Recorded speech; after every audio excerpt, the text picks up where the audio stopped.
everyone, good morning. Thought just to share a little something on the Parsha, or related to the Parsha. Rav Nachman says that when a person prays for whatever it is that he's looking for, whether it's a soulmate or looking for parnasa, spiritual or physical parnasa, whatever it is he's trying to get in life, so he has to be careful not to like be mitakesh, not to like kind of force the prayer that Hashem should do it exactly the way he wants, but more to pray in a way of like type of like this tmimut, where a person's praying and asking Hashem, if it's the right thing for me, then give it to me, and if it's not, then not to be mitakesh, not to force that it should be that way, because a lot of times things that we think we really want and that are good for us really are bad for us, and we end up paying a heavy price by getting it. Like we know, lots of people get very wealthy, and then the money just destroys their life. They lose their friends and family and fights and so on. So this idea is we see it in the splitting of the sea. We know the ocean corresponds to, on one hand, it's called Yam HaChochma, the sea of wisdom, and on the other hand, the ocean also represents this very powerful force of impurity. Like the ocean is corresponds to these two ideas, and Paro also. Like Paro, on one hand, Paro is like the head of the klipot, of the evil force, and on the other hand, Paro also Paro also means hitgalut, which is a revelation. So the reason why we see that they have these two concepts, these two ideas, is because the only way that you could really get to the kedusha, get what you want, is by going through the obstacles, by going through the difficulties, right? What gives us the strength to attain kedusha?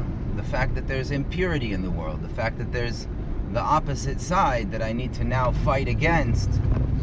So that's what creates kedusha. That's what Rav Nachman says in a different Torah. He says that as soon as there was a creation, there was already like a reshimu, like already an awakening of the impurity in the world, because the only way there could be freedom of choice is if there is the other side, the power pulling to the other side. So this the splitting of the sea, right, is like Kriyat Yam Suf, it splits, the ocean is splitting, and then we're walking in the Yabasha B'toch Hayam, like on the ground. We're walking on the ground, on the dry ground, like inside the ocean. So this means also, the idea of walking, going through all the difficulties, all these, because the ocean, like we said, represents, the other side as well, the power that wants to, the waves that want to come and destroy the world, but God put the sand to protect it, right? So it's, on one hand, we're walking through all these difficulties, right? Paro is behind us, chasing us, and we're walking through it. And on the other hand, it corresponds, right? We're walking through it on the, on the dry land. On the other hand, it corresponds to the Yam HaChochma, the sea of wisdom, which means when a person walks through that ocean, right? They're both actually one. The same way Paro is both. He's the Yetzer Hara, and he's the only way that you can get to that revelation, because you only get to the revelation in the higher levels through the difficulty. Same thing with the ocean.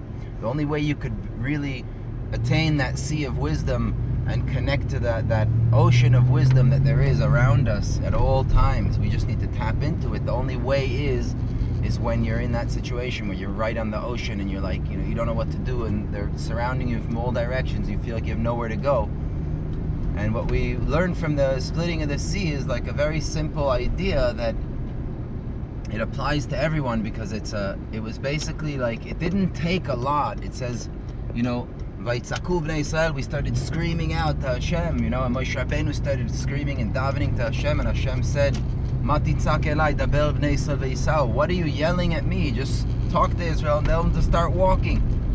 Right, so the Zohar HaKadosh says, Ma titzak elai ba'atika talya milta. That this redemption, this splitting of the sea, it depends on Atika. Atika is, again, back to those sfirot that we spoke about, those ones that are going to be revealed when Mashiach comes, those sfirot that are just the chesed of Hashem, that Hashem is doing goodness and kindness and redeeming you from whatever it is you need a redemption, regardless to whether you deserve it or not.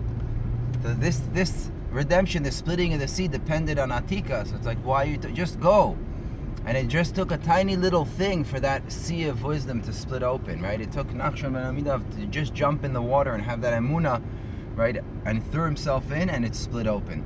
So, just the nekuda, like when it comes to like prayers, Rav Nachman says, don't force a prayer on, right? Daven for what it is you need, and if it's good for you, and if it's the right thing, Hashem should give it to me, and if it's not, then I don't want it. So that idea of like just. Sometimes it just takes like that little tefillah, you just put in your little tefillah for something it is you need, but not to go crazy about it. Sometimes when a person pushes too much, it just it closes the gateways. Instead of bringing what he needs or bringing the goodness that he's asking for, he gets something that's not good for him, God forbid, and he ends up suffering because of it. So just to take things like easy, betwimut and pshitut, not to force things on. Zat Hashem, we should just get closer and higher and connect to Hashem, little tefillah every day. Have an awesome day, guys.